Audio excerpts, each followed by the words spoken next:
오늘 우리에게 주신 하나님의 말씀은 시편 5편 1절에서 7절까지입니다. 여호와여 나의 말에 귀를 기울이사 나의 심정을 헤아려 주소서. 나의 왕 나의 하나님이여 내가 부르짖는 소리를 들으소서. 내가 주께 기도하나이다. 여호와여 아침에 주께서 나의 소리를 들으시리니 아침에 내가 주께 기도하고 바라리이다. 주는 죄악을 기뻐하는 신이 아니시니 악이 주와 함께 머물지 못하며 오만한 자들이 주의 목전에서 서지 못하리이다. 주는 모든 행악자를 미워하시며 거짓말하는 자들을 멸망시키리시다. 여호와께서 피 흘리기를 즐기는 자와 속이는 자를 싫어하시나이다. 오직 나는 주의 풍성한 사랑을 힘입어 주의 집에 들어가 주를 경외함으로 성전을 향하여 예배하리이다. 시편 3편과 4편과 5편은 사실은 압살롬하고 연관된 시입니다. 시편 3편, 4편이 압살롬이 반란을 일으키고 난 이후에 그런 긴박한 상황 속에서 쓰여진 시라면은 시편 5편은 이제 3편, 4편 뒤에 있지만은 위치는 압살롬이 반역하기 전에 반역을 일으키기 전에 그것을 미리 안 거죠. 압살롬이 아직 쳐들어오기 전에 알고 쓴 시가 시편 5편입니다. 다윗은 곧 닥쳐올 위기 앞에서 무엇을 하고 있습니까? 하나님께 기도하고 있습니다. 간절히 기도하고 있습니다. 시편 5편 1절에서 3절을 다윗의 삼중 호소다 이렇게 표현하고 있습니다. 학자들이 똑같은 말을 3번 이렇게 반복하는 것입니다. 1, 2, 3절입니다. 여호와여 나의 말에 귀를 기울이사 나의 심정을 헤아려 주소서. 너무나 이제 괴로운 상황 가운데 있을 때 다윗이 맨 처음에 한 것은 여호와여 나의 말에 귀를 기울여 달라. 기도할 테니까 내 기도를 들어달라 이 얘기죠. 2절 같은 말입니다. 나의 왕 나의 하나님이여 내가 부르짖는 소리를 들으소서. 내가 주께 기도하나이다. 같은 말이죠. 내가 주님한테 기도할 테오니 나의 부르짖는 소리를 들어주십시오. 3절입니다. 여호와여 아침에 주께서 나의 소리를 들으시리니 아침에 내가 주께 기도하고 바라리이다. 이 말은 하나님 기도하겠다는 겁니다. 내 힘으로 어찌할 수 없으니 기도하겠다는 거예요. 기도할 테오니 들어달라 그러는 거예요. 들어달라. 그것을 3번 이렇게 표현이 다를 뿐 간절히 호소하고 있습니다. 다윗은 어려움이 닥쳐오기 전에 하나님께 간절히 기도했다는 거예요. 오늘 말씀은 하나님께서 미워하는 자들과 보호하는 자들을 잘 표현하고 있습니다. 다윗이 오늘 그렇게 기도한 다음에 하나님은 이런 자들을 미워하시고 이런 자들을 보호하신다 이렇게 표현하고 있습니다. 오늘 말씀을 통해서 우리 모두는 하나님이 미워하시는 자들이 아니고 돌아보고 하나님이 보호하시는 자들이 되기를 원합니다. 하나님께서 미워하시는 자들은 누구일까요? 4절 말씀입니다. 주는 죄악을 기뻐하는 신이 아니시니 악이 주와 함께 머물지 못하며. 하나님은 빛이죠. 그래서 어둠과 공존할 수 없습니다. 빛과 어둠이 공존할 수 없습니다. 밝든지 어둡든지. 그러니까 주는 죄악을 기뻐하는 신이 아니시기 때문에 악이 주와 함께 머물지 못한다. 이것은 곧 압살롬과 그의 무리들이 쳐들어올 건데 하나님께서는 불의함이 없고 악의가 없는 분 아닙니까? 더 비교하고 있는 것이죠. 그들은 그렇게 악으로 들어오는 중이고 하나님같이 자기는 순전함을 이렇게 더 깊게 호소하려고 하는 겁니다. 5절 말씀에 하나님께서 이제 미워하시는 자들 2가지가 나오는데 5절에 오만한 자들이 주의 목전에 서지 못하리이다. 주는 모든 행악자를 미워하시며. 하나님께서 미워하는 2가지 큰 부류가 있는데 첫 번째는 오만한 자들입니다. 왜 그들을 다윗이 오만한 자들이다 이렇게 표현하냐면은 다윗을 왕으로 세운 분이 누구십니까? 하나님입니다. 하나님. 다윗은 자기가 왕이 되고 싶어갖고 왕이 된 게 아니고 하나님께서 사무엘을 보내서 왕으로 기름 부음을 받게 한 겁니다.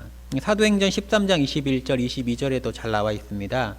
그 후에 그들이 왕을 구하거늘 하나님이 베냐민 지파 사람 기스의 아들 사울을 40년간 주셨다가 그렇게 그 이스라엘 백성의 왕은 사실은 하나님인데 그들이 다른 나라 보니까 왕이 있으므로 어떤 제도가 일어나는 것 같고 뭐 규칙이 있는 것 같고 뭔가 되는 것 같거든요. 그러니까 왕을 달라 했을 때 하나님께서 원하시는 바는 아니었지만 사울을 왕으로 40년 동안 주셨다가 사울이 하나님의 마음에 너무 안 드는 거죠. 왜냐하면 하나님 진짜 왕은 하나님이고 통치하시는 분은 하나님인데 사울 마음대로 하니까 그걸 패하셨죠. 22절에 패하시고 다윗을 왕으로 세우시고, 그러니까 다윗을 누가 왕으로 세웠습니까? 하나님이 세웠다는 거예요. 하나님이. 증언하여 이르시되 내가 이새의 아들 다윗을 만나니 내 마음에 맞는 사람이라 내 뜻을 다 이루리라 하시더니 하나님께서 다윗을 왕으로 세웠습니다. 그런데 지금 압살롬이 그 무리들이 뭐 하러 오는 겁니까? 네, 자기들이 왕권을 차지하려고 오는 거잖아요. 그러니까 오만한 자들이죠.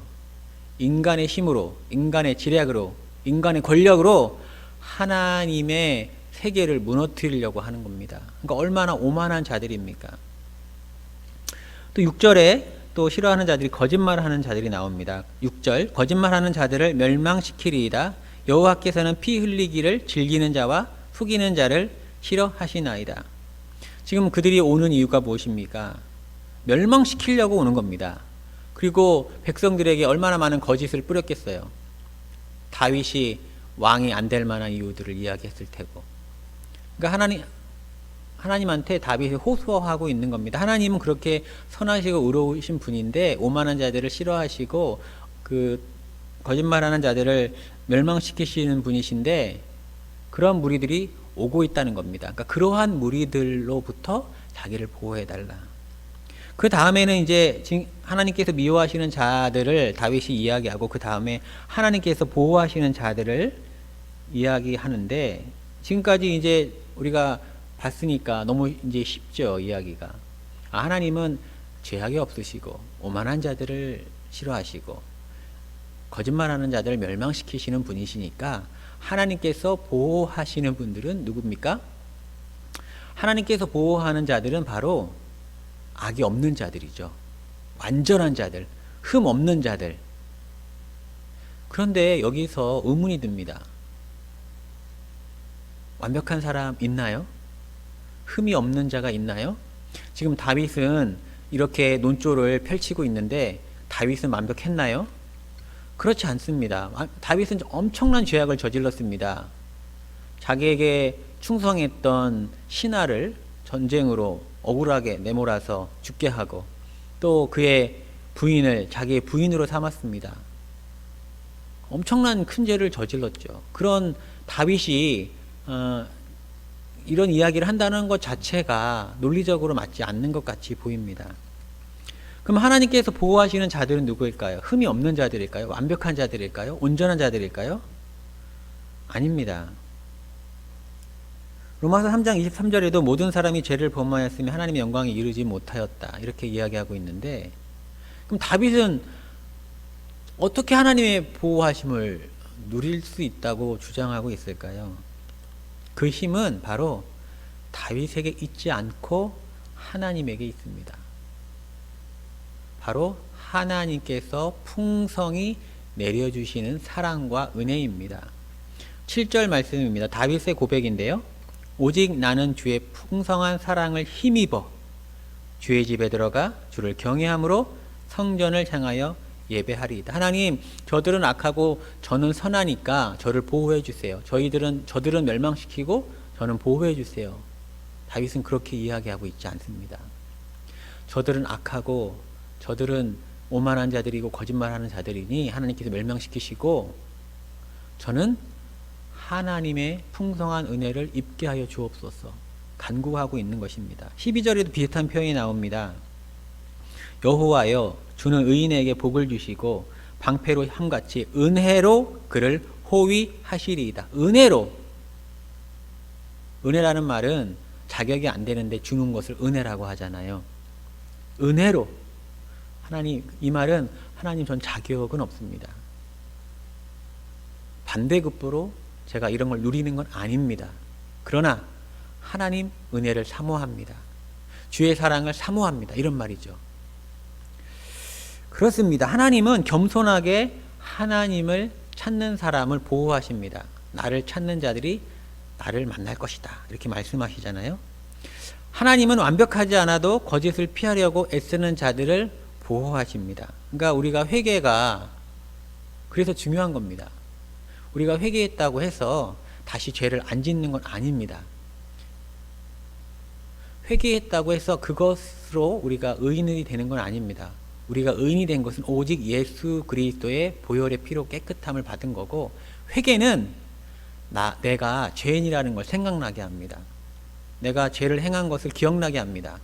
그래서 내가 정결하게 살려고 하는 의지를 부여합니다. 그래서 회개가 중요합니다. 그런 회개하면서 그렇게 노력하려고 하는 자들을 하나님께서 보호하신다는 거예요. 그러한 자들이 온전하진 않지만, 완벽하진 않지만, 그 겸손함 때문에, 그런 결단 때문에 하나님께서 풍성한 은혜와 사랑을 내려주시고 하나님께서 인도하신다는 사실입니다. 그래서 다윗은 하나님의 풍성한 사랑을 소망하며 누린 것이죠. 우리는 어떨까요? 우리도 마찬가지입니다. 우리도 하나님의 풍성한 사랑을 입으면 됩니다. 우리도 완벽하지 않고 실수하고 또 오늘도 죄를 저질렀습니다. 우리가 날마다 거의 죄를 욕심도 부리고 게으르기도 하고 여러 가지 죄악 속에서 살아가지만, 우리가 하나님의 은총을 누릴 수 있는 것은 하나님 은혜를 주옵소서 기도할 수 있기 때문입니다. 다윗처럼 주의 풍성한 사랑을 소망하시기 바랍니다. 하나님은 기도하는 우리에게 풍성한 사랑을 내려주실 것입니다. 그 사랑 힘입어 날마다 승리하시기 바랍니다. 기도하는 이 시간 하나님의 은혜가 충만합니다. 기도하겠습니다. 하나님 아버지, 감사와 찬양을 드립니다. 하나님 보시기에도 우리 참 받을 자격이 없죠. 참 우리가 기도하면서도 부끄러울 때가 있습니다.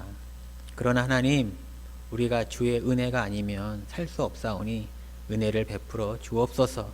우리 안에 있는 악행, 거짓, 탐욕 하나님 다 회개하오니 깨끗게 하여 주옵소서. 그래야 이 험한 세상 살아갈 때에 하나님의 크신 도움으로 살아가게 하여 주옵소서. 이 모든 말씀 우리 주 예수님의 이름으로 기도합니다. 아멘.